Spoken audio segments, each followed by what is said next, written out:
How Constantinople became Istanbul.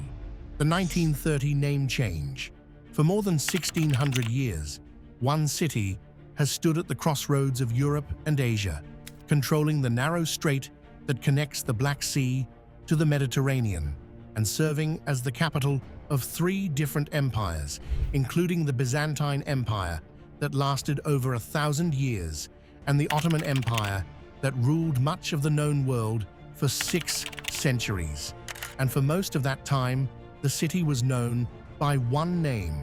that echoed through history books and across continents: Constantinople, the city of Constantine, named after the Roman emperor who founded it in 330 AD and made it the new capital of the Roman Empire. But if you visit this city today and ask for directions to Constantinople, you will be met with confusion, because the city is now called Istanbul. And while many people assume this name change happened suddenly in 1453, when the Ottoman Turks conquered the Byzantine capital, the actual story of how Constantinople became Istanbul is far more complex and involves centuries of gradual linguistic evolution followed by a deliberate political decision in 1930, when the newly formed Republic of Turkey under Mustafa Kemal Atatürk officially mandated that the city would no longer be called Constantinople in any official capacity, and that the name Istanbul would be the only accepted designation, a change that symbolized Turkey's break from its imperial Ottoman past and its transformation into a modern secular nation-state. Constantinople was founded on May 11th, 330 AD, by the Roman Emperor Constantine I, who chose the site of the ancient Greek city of Byzantium on the Bosporus Strait as the location for a new capital that would be more strategically positioned than Rome to defend the empire's eastern territories and control trade routes between Europe and Asia. Constantine renamed the city Nova Roma, meaning New Rome, but it quickly became known as Constantinople, the city of Constantine, and it was designed to rival and eventually surpass the grandeur of Rome itself, with massive walls, magnificent churches, a hippodrome for chariot races, and administrative buildings that would serve as the center of imperial power for over a millennium. After the Western Roman Empire collapsed in 476 AD, Constantinople became the capital of what historians call the Byzantine Empire, though the Byzantines themselves simply called it the Roman Empire and considered themselves the direct continuation of Rome's legacy. Constantinople became the wealthiest and most powerful city in Europe during the medieval period, with a population that at its peak reached perhaps 500,000 people, at a time when most European cities had only a few thousand inhabitants, and the city's strategic location controlling the Bosporus Strait meant that all trade between the Black Sea and the Mediterranean had to pass through Byzantine-controlled waters, generating enormous customs revenues that funded the empire's military and cultural achievements. The city was protected by some of the most formidable fortifications ever constructed, including the Theodosian walls that were built in the early 5th century and consisted of a moat, an outer wall, and a massive inner wall that was over 12 meters high and 4 meters thick, with 96 towers spaced along its length. And these walls successfully defended Constantinople against numerous sieges by Persians, Arabs, Bulgars, and Russians over the course of 800 years, making the city appear virtually impregnable and earning it a reputation as the best defended city in the world. But on April 6, 1453, Sultan Mehmed II of the Ottoman Empire,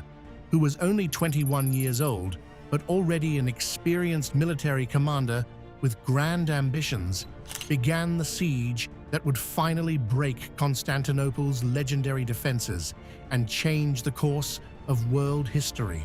Mehmed had been preparing for this siege for years, and he brought to bear the most advanced military technology of the era, including massive bronze cannons cast specifically for this campaign, the largest of which could fire stone balls weighing over 600 kilograms that could shatter stone walls, though the cannon was so large and difficult to move that it required 60 oxen to transport and could only be fired 7 times per day because it became dangerously hot. The Ottoman army numbered somewhere between 80,000 and 100,000 soldiers, including elite Janissary infantry, cavalry units, and thousands of laborers who built siege works and operated the artillery, while the Byzantine defenders numbered only about 7,000 men, including both Byzantine soldiers and foreign volunteers who had come to defend Christendom's greatest city against the Muslim siege.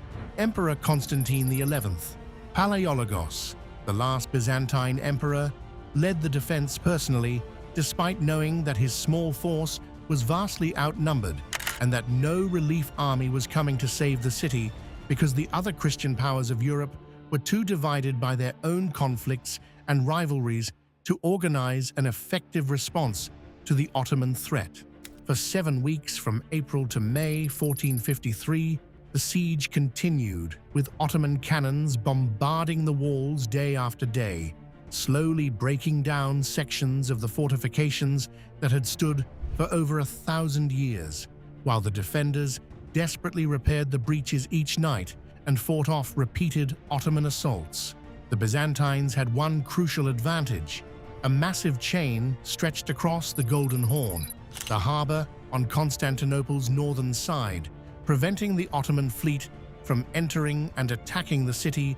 from multiple directions. But Mehmed solved this problem through an audacious engineering feat by having his men build a wooden road over the hills north of the Golden Horn and literally dragging 70 ships overland during the night of April 22nd, launching them into the harbor behind the chain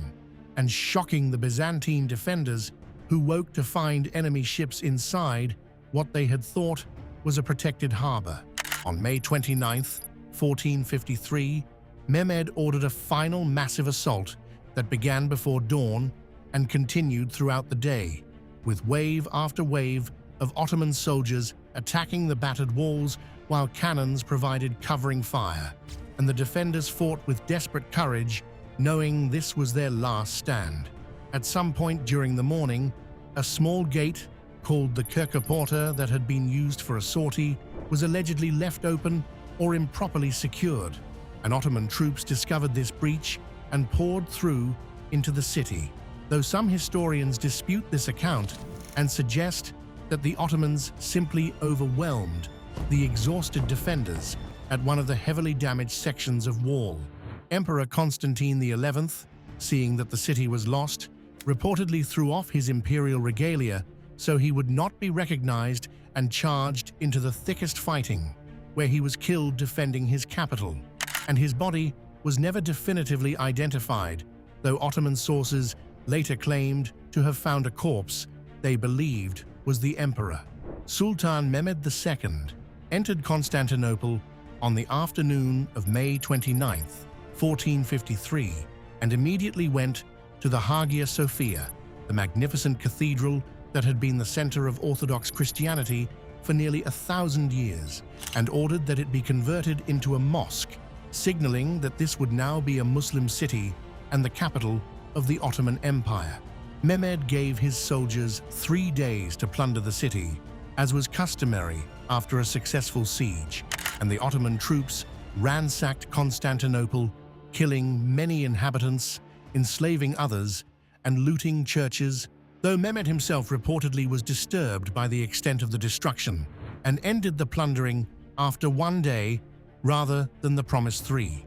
But here is where the story of the name change becomes interesting, because Sultan Mehmed II did not rename the city Istanbul after conquering it. The Ottomans continued to use the name Constantiniye, which was simply the Turkish pronunciation of Constantinople, as the official name of their new capital, and Ottoman documents, coins, and inscriptions from the 1450s through the early 1900s consistently refer to the city as Constantiniye, or variations of that name. However, in everyday spoken Turkish, people had been calling the city Istanbul for centuries before the Ottoman conquest, and this name came from a Greek phrase, Istanbul, meaning to the city or in the city, which Greeks had used colloquially when referring to Constantinople, and over time, this phrase had been corrupted in Turkish into Istanbul. So what happened after 1453 was that the city had two names existing simultaneously: Constantinople in formal Ottoman contexts and Istanbul in everyday Turkish speech. For nearly 500 years, from 1453 to 1923, the Ottoman Empire continued to rule from this city, building magnificent mosques, including the Süleymaniye Mosque and the Blue Mosque, that defined the city's skyline, constructing palaces like Topkapi, where sultans lived in splendor. If you enjoyed this video, hit the like button and subscribe for more history content covering wars, revolutions, and events that shaped the modern world.